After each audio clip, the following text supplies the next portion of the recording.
کی روی وابسته شوم به ناخوشی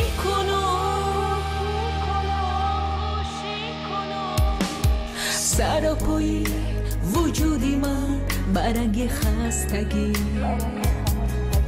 دلم مثالی کودکه سخیر و بکس و اسیر به جانبی دری هوس همه دوزم نگاه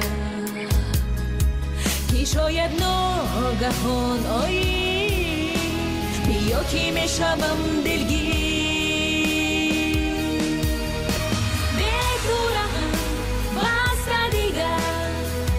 بسوی خوشی کنو از من کی روی وابسته شوم به ناخوشی کنو به تو رهم بسته دیگر بسوی خوشی کنو از من کی روی وابسته شوم به ناخوشی کنو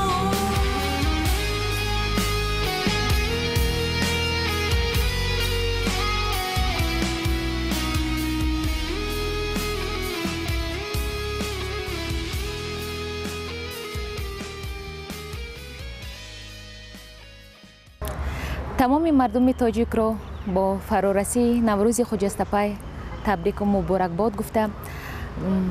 با همه هموطنان و تاجیکان دنیا سرسبزی و خرمی، بخت و سعادت و شادی و نشاط را تمنا میکنم. لبانت قند و دندانت نبات است، دهانت چشمه آبی زلال است، دهانت چشمه آبی زلال است.